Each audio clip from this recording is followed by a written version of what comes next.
우리 함께 오늘 하나님의 말씀 호세아 14장 말씀입니다. 함께 하나님의 말씀을 읽도록 하겠습니다.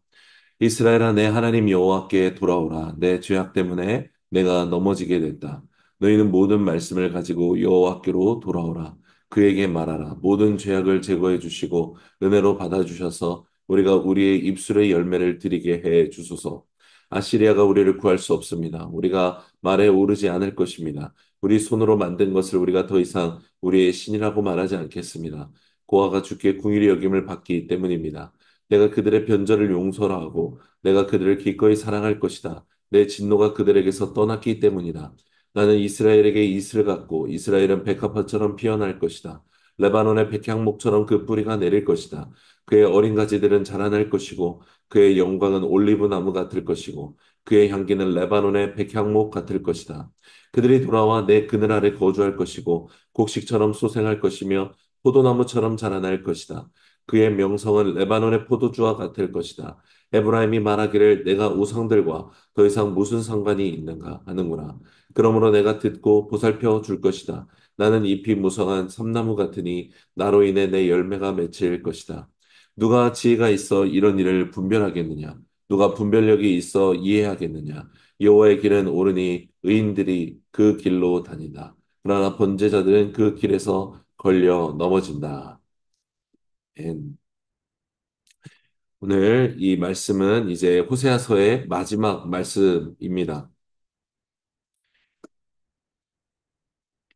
호세아는 북이스라엘이 멸망하는 이 기원전 722년까지 사역했던 선지자였기 때문에 오늘 저희가 이번 월에 묵상했던 호세아서를 보면서 우리가 느끼지만 굉장히 많이 돌아오라고 간곡하게 말하고 있고 동시에 그들의 죄에 대해서 북이스라엘의 죄악에 대해서 굉장히 많이 책망하고 그것을 이야기하는 책이었습니다.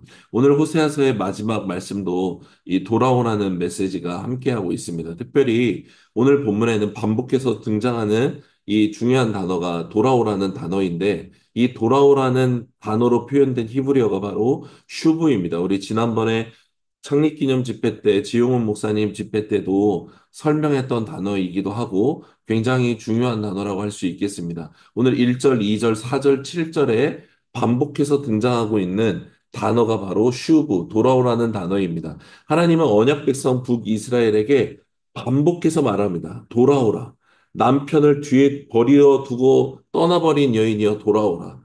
고멜을 향해 돌아오라 말씀하신 것처럼 언약 백성이 하나님을 뒤에다 던져 넣어버리고 우상을 향해 거기에서 제사하고 또 아시리아와 이집트에게 우리를 좀 도와달라고 말하고 있는 이 우상 숭배에서 돌아오라라고 말하고 있는 것이죠. 너희가 돌아오기만 하면 주님은 다시 언약의 복을 너희에게 회복시키겠다라고까지 말씀하고 계십니다. 특별히 사절을 보면 내가 그들의 변절을 용서하고 내가 그들을 기꺼이 사랑할 것이다. 내 진노가 그들에서 떠났기 때문이다. 라고 말씀하고 계세요.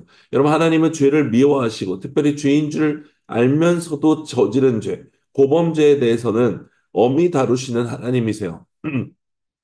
북이스라엘의 범죄는 반복적이고 고의적인 간음죄였고 음행의 죄였죠. 그런데 하나님이 뭐라고 말씀하십니까? 돌아오기만 하면 너희가 돌아올 때 내 진노가 떠나버렸다라고 말해요. 여기 떠났다라고 표현하고 있는 이 한국어 말이 이 원어 똑같은 돌아오다 슈브를 사용하고 있어요. 1, 2, 7절에서 돌아오다라고 말했고 여기 4절에 이 진노에 연결돼서는 사실은 원어의 직역은 진노에서 돌아오시겠다라는 거예요. 하나님께서 얼마나 우리가 이 죄에서 돌이키는 것을 원하고 계시는지가 나타나죠. 여러분, 하나님은 죄를 미워하고 징계하고 심판하시는 분인데도 언약 백성이 말씀을 가지고 여호와께 슈브에서 돌아오면 주님도 진노에서 돌아오시겠다라고 말씀하고 계시는 것입니다. 죄를 너희가 회개하기만 하면 외정되었고 이제 임박한 진노에서 내가 돌아오겠다라고까지 약속하고 계시는 것입니다. 여러분, 오늘 말씀을 통해 우리는 회개가 무엇인지에 대해서 알 수 있습니다. 여러분, 회개는 가장 간단한 정의로는 하나님께 돌아오는 것입니다. 내가 원하던 대로 살고 내 마음대로 가던 그 자리에서 뒤돌아 돌아오는 것입니다. 회개의 열매, 결과는 무엇일까요? 가장 큰 회개의 열매는 하나님이 우리를 징계하시려고 했던 그 진노로부터 하나님이 돌이키시는 것입니다. 우리 회개에서 내가 감정적인 다시 충만을 얻고 잃어버렸던 눈물을 얻고 예를 들면 이런 나중심적으로 생각하나 여러분 우리의 회개의 열매는 하나님이 우리를 향한 진노에서 돌이키시는 것. 이게 가장 큰 회개의 열매라는 것입니다. 그런 우리에게 중요한 것은 회개에 합당한 열매를 맺는 것인 것이죠. 특별히 오늘 말씀은 진정한 회개가 무엇인지, 진짜 슈브가 무엇인지를 말씀해 주는데 2, 3절 말씀을 통해 또 오늘 9절 말씀을 통해 이것을 알 수 있습니다. 2, 3절 말씀을 먼저 읽겠습니다. 너희는 말씀을 가지고 여호와께 돌아오라. 그에게 말하라. 모든 죄악을 제거해 주시고 은혜로 받아 주셔서 우리가 우리의 입술의 열매를 드리게 해 주소서. 아시리아가 우리를 구할 수 없습니다. 우리가 말에 오르지 않을 것입니다. 우리 손으로 만든 것을 더 이상 우리가 우리의 신이라고 말하지 않겠습니다. 구하가 주께 궁일의 여김을 받기 때문입니다. 라고 말해요. 여러분, 회개는 그냥 말로만 회개한다고 되는 게 아니라는 거죠. 슈브, 돌이키는 것은 지금까지 살아오던 삶의 방식을 멈추고 또 오늘 중요한 것은 하나님의 말씀을 가지고 여호와께 돌아가는 것입니다. 추상적이지가 않아요. 너무나 구체적입니다.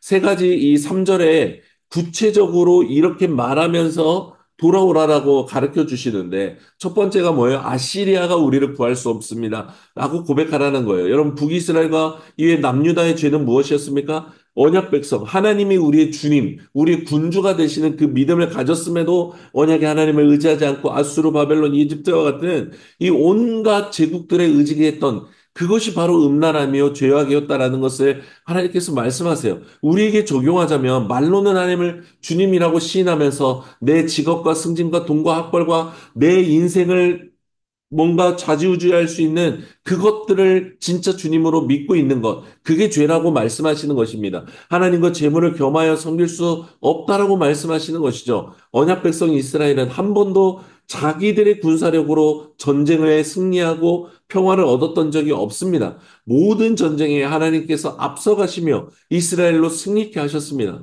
일부러 모든 전쟁에서 인간의 능력으로서 승리치 못하도록까지 디자인하셨던 게 하나님의 전쟁이었죠. 그러나 언약 백성이 자기들의 이 편함과 군사력이 늘어나고 그렇게 하나님을 떠나면서 바로 벌어진 것이 사람을 의지하는, 제국을 의지하는 그렇게 우상 숭배를 행한 것이 그들의 죄였던 것이죠. 그래서 첫 번째 회개 기도는 하나님만이 우리의 주님이십니다. 라는 이 고백을 살아내는 그 고백으로 돌아오라는 것. 이것을 회복하는 것이 회개라는 것을 보여줍니다.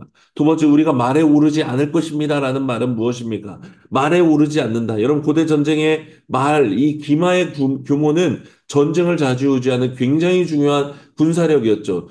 현대전에 비유하자면 마치 탱크와 같이 병거와 이 기마의 규모는 너무나 중요한 군사력의 중요 지표였어요. 여러분, 그러나 하나님은 신명기 17장 14절에서 20절에 보면 왕을 너희가 세우려거든 이건 하지 말라고 말할 때 병마를 많이 두지 말라고 말씀하셨어요. 왜냐하면 군사력이 아니라 너희는 나를 의지해야만 살 수 있기 때문이다. 같은 의미였어요. 많은 소유가 도리어 하나님을 의지하지 않게 되는 단초가 될 거라는 것을 주님은 아셨던 거예요. 이 말씀은 불과 이스라엘 세 번째 왕이었던 솔로몬한테 철저하게 파괴되죠. 솔로몬이 이집트의 곳곳에서 이 말들을 사서 모으는데 열왕기상 10장을 보면요. 말을 위한 외양간만 4만 개였어요. 병거가 1,400만 대. 마병이 12,000명이었어요. 얼마나 많은 군사와 이 말들을 끌어모았는지 몰라요. 상상을 초월하는 군사력을 가진 이 국가가 되었는데 어떻게 됩니까? 이스라엘은 타락하기 시작했고 나라가 두 개로 쪼개져 버렸고 결국 오늘 북이스라엘의 멸망까지 이어지게 되는 것입니다. 여러분 적용하자면 우리의 많은 소유가 정작 하나님을 찾지 않게 되는 이 애달픈 아이러니에서 여러분 우리는 떠나야만 합니다. 많이 가졌으나 이것으로 인해 하나님께 감사하고 이것으로 인해 하나님의 나라를 세워가고 하나님의 그 뜻을 따라가는 인생이 되기를 원하는 것입니다. 하나님 없이도 잘 먹고 잘 사니 하나님을 찾지 않았다는 것. 여러분 호세아서가 얼마나 많이 우리에게 말씀합니까? 여러분 하나님 없이 살 수 없는 존재가 되기를 원합니다. 풍족함에 무뎌지고 둔해져서 하나님을 찾지 않는 하나님을 떠나는 데에서 우리가 떠나게 되기를 원합니다. 세 번째, 우리 손으로 만든 것을 우리가 더 이상 우리의 신이라고 말하지 않겠습니다라고 말하면서 돌이키라고 말해요. 여러분, 우상 숭배는 우리 손으로 만든 것이라는 것을 알아야 합니다. 우리가 직접 만들어서 섬기는 것이 우상 숭배예요. 여러분, 우상 숭배는 남이 억지로 시키지 않아요. 사탄이 우리를 끌어다가 우상 숭배하라고 앉혀놓는 게 아니에요. 내가 알고 이렇게 하면 안 되지만 그 길을 선택하는 것입니다. 내가 선택하고 취하면서 우상숭배가 시작되는 거예요. 우상숭배는 하나님 때문에 벌어지는 것도 아니요. 유혹 때문에, 사탄 때문에 벌어지는 것도 아니요. 결국 명확하게 내 의지로 선택하는 것입니다. 여러분, 바로 이 선택들, 하나님을 주라 시인하지 않고, 말로만 그렇게 하고, 겉으로만 예배하면서 정작 다른 것을 주인 삼은 이 모든 것에서 돌이키는 것. 이것이 진짜 슈브라는 것입니다. 여러분, 오늘 본문 말씀이 놀라운 것은 구약 성경의 모든 교훈과 괴를 같이 하고 있기 때문인데, 오늘 말씀 전체 구조를 보면 1, 2절과 9절에 여호와께 돌아오라고 말하면서 그 돌아오는 구체적인 말씀에 대해서 바로 여호와의 말씀을 가지고 슈브하라고 말하고 있어요. 여러분, 그러면서 모든 죄악을 제거해 주시고 은혜를 받아 주셔서 우리의 입술의 열매를 드리게 해 주소서라고 말해요. 이 입술의 열매가 무엇이겠습니까? 바로 말씀을 가지고 돌이키는 자가 드리는, 하나님께 드리는 찬송이요, 삶의 고백이요, 고난 중에 드리는 믿음의 고백이요, 인내의 고백이요, 하나님을 찬송하는 고백인 줄 믿습니다. 여러분, 이 슈브, 돌이키는 것과 딱 붙어 있는 게 무엇인가? 바로 하나님의 말씀이 붙어 있는 거예요. 여러분, 방금 살펴본 이 3절의 세 가지 대표적 죄악들을 나열하면 뭐예요? 북이스라엘 백성이 허구한 날 입술로 말했던 죄들이에요. 왕부터 제사장들, 거짓 선지자들까지 하나같이 입술로 왕이 씌어지고 압수를 의지해야 되면 저 거짓 선지자, 진짜 하나님의 선지자들이러 저 거짓 선지자의 말을 들어서는 안 됩니다라고 말했어요. 군사와 군마를 더 끌어와야 됩니다. 외국에서 용병들을 사와야 됩니다. 여러분, 바알을 섬겨야 되면 이걸 끊임없이 말했던 자들이에요. 여러분, 이게 행동으로 실행되기 전에 항상 우리의 마음과 생각에, 그리고 입술로 계속해서 하나님을 부인하고 부정하고 온갖 우상 숭배를 해야 된다라고 시인하고 인정하고 스스로 그렇게 자기가 선택해 하나님을 떠나는 것입니다. 휴브하는 것, 그 자리에서 지금 하나님께 바로 돌이키라는 것은 여러분, 간음의 자리, 음행의 자리, 죄악의 자리에서 지금 당장 떠나서 돌아오라는 거예요. 동시에 오늘 말씀에 빗대어서 슈브라는 것은 너의 입술에서 그 더러운 말, 우상 숭배의 말, 이 불신의 말을 버리고 그 입술로부터 하나님의 말씀을 가지고서 여호와께 돌아오라는 것입니다. 그럼 그걸 알 수 있는 것이 오늘 본문 9절을 이렇게 마무리해요. 누가 지혜가 있어 이런 일을 분별하냐? 누가 분별력이 있어 이해하겠느냐? 여호와의 길은 옳으니 의인들이 그 길로 다닌다. 그러나 범죄자든 그 길에서 걸려 넘어진다. 여러분, 9절의 이 하반절 말씀을 보면 어느 말씀이 떠오릅니까? 명확하게 시편 1편의 말씀을 이 호세아 선지자는 그대로 가져다가 말하고 있는 것이 명확해요. 여러분, 북이스라엘 하나님의 말씀을 알고 있었어요. 들었어요. 암송했어요. 그러나 이 하나님의 말씀대로 살지 않았어요. 말하지 않았어요. 하나님의 말씀을 잃어버렸어요. 그러나 여러분, 슈브하라는 것, 하나님께 돌이키는 것은 이 구절 말씀에 있는 자는 말씀을 가져오면 지혜 있는 자, 의인들만이 이 하나님의 말씀으로 돌아올 것이고 그게 바로 의인인데 이 말씀이 무엇입니까? 시편 1편 1, 2절 말씀을 읽어드립니다. 복 있는 사람은 악인들의 꾀를 따르지 아니하며 주인들의 길에 서지 아니하며 오만한 자들의 자리에 앉지 아니하고 오직 여호와의 율법을 즐거워하여 그의 율법을 주야로 묵상하는 자다라고 말해요. 이어지는 1장 1절에 무릇 의인들의 길은 여호와께서 인정하지만 악인들의 길은 망하리로다라고 말씀해요. 여러분, 너무나 많이 통하고 있는 것이죠. 여호와께 돌아오는 것은 무엇인가? 슈브는 무엇인가? 바로 여호와의 율법을 주야로 묵상하는 것이다라고 말해요. 여러분, 여기 우리나라 성경 중에 가장 오역 중에 대표적인 오역이라고 할 수 있는 것이 주야로 묵상하다의 이 묵상이라는 히브리어가 하가입니다. 묵상하다라는 번역은 상당히 오역입니다. 여기 하가의 원래 첫 번째 뜻이 으르렁거리다라는 뜻이에요. 신음 소리를 내고 비명 소리를 내다라는 뜻이요. 그리고 스피크, 정말 말하다라는 뜻을 가지고 있어요. 첫 번째 뜻이 으르렁거리는 뜻이에요. 여러분, 그러면 어떻게 돼요? 악인들의 길에서 떠나기 위해서 내가 나를 압박하고 같이 술자리에 가고 같이 나쁜 짓을 동조해야만 잘 살 것 같은 이 세상에서 하나님의 말씀을 신음소리를 내듯이 비명소리처럼 소리를 내고 으르렁거리면서 그 말씀을 붙잡고 그 악의 자리에서도 하나님의 말씀을 계속해서 으르렁거리고 소리를 내므로 말미암아 하나님께 돌아오라는 그런 말씀인 것입니다. 여러분 이 시편 1편에 의인과 악인의 삶을 비교하면서 말하는데 그 둘을 가르고 있는 것은 명확하게 말씀입니다. 의인은 누구인가? 말씀을 하가하는 사람, 으르렁대는 사람, 말씀을 주야로 오직 이 말씀만을 붙잡고 신음소리 내듯이 하나님의 약속을 붙잡고 하나님을 의지하는 사람이 바로 이 의인이라는 것입니다. 신명기 6장 4절에서 9절과 여호수아서 1장 8절 말씀, 여러분 이 모든 말씀 언약 백성에게 생존하기 위해 주셨던 하나님의 말씀과 모든 괴를 같이 하고 있는 말씀인 것입니다.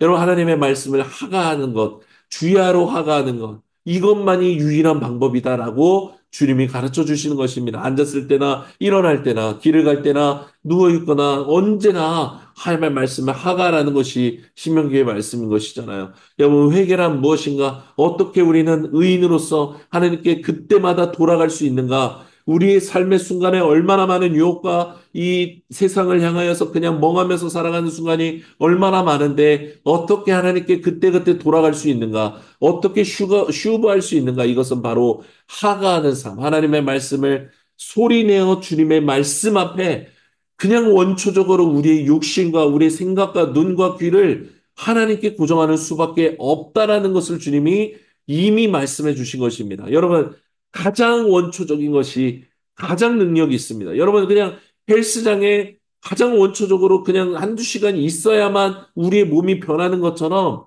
여러분, 우리의 삶이 하나님께로 드려지는 것, 의인이 되는 것은요, 가장 원초적으로 가장 많은 시간을 하나님께 드리는 것밖에 방법이 없어요.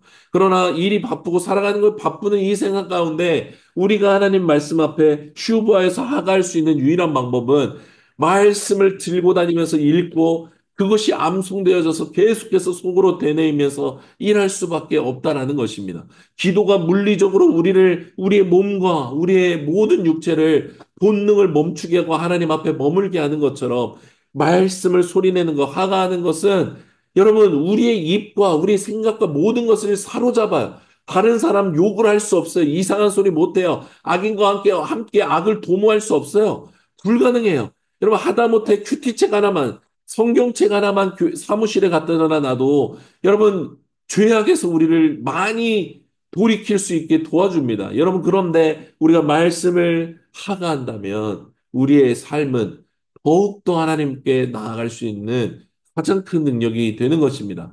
여러분 하나님께 돌이키는 삶은 어떤 기적과 체험이 있어야 가능한 게 아니에요. 우리가 부족해서 실패하는 게 아니에요. 하가가 없어서 말씀을 소리내어 말하는 삶이 없기 때문에 실패하는 것입니다. 내 말만 내 입에 가득하기 때문에 실패하는 것입니다. 여러분, 아기가 말 하나를 배우는데 얼마나 많이 부모에게 교정을 받습니까? 아이가 눈을 크게 뜨고 따라하고 그걸 까먹고 이걸 얼마나 많이 반복합니까? 그렇다면 우리는 하나님의 말씀을 얼마나 많이 하가해야겠습니까? 하나님의 뜻을 알기 위해 얼마나 많이 더 하나님의 말씀을 사랑해야겠습니까? 성령으로 태어난 우리는 얼마나 많이 하나님의 말씀을 배워야 할까요? 평생 육을 살아왔던 지금도 육을 향해 달려나가고자 하는 이 본능보다 하나님 말씀 뜻대로 살기 위해서 우리는 실제적으로 하나님의 말씀을 소리내어 읽고 으르렁대고 신음하듯 이 말씀을 붙잡는 그 삶으로 나아가야만 할 것입니다. 여러분 삶의 순간마다 돌이키기 위해 하나님의 말씀을 하가하십시오. 오늘 우리의 삶 가운데 때를 어떤지 못 어떤지 여러분 생각나게 하시는 그때마다 여러분 암송하는 태초에 하나님 천지를 창조하셨습니다. 여러분 이 말씀이라도 선포하십시오. 여러분이 거하고 있는 그 땅이 바로 하나님이 창조하신 땅입니다. 여러분 이 말씀만을 붙잡고라도 하가하십시오. 하나님의 통치가 여러분의 인생 가운데 가득 임하는 것을 경험하실 것입니다. 오늘 때를 어떤지 못 어떤지 말씀을 하가하며 때마다 일마다 하나님께 슈브하며 살아가는 우리 모두가 되기를 원합니다. 슈브하기 위해 하가하는 삶으로 나아갑시다. 하나님께 매 순간 돌이키기 위해 주야로 하나님의 말씀을 되뇌이고 하가하는 우리 모두가 되기를 간절히 소망합니다.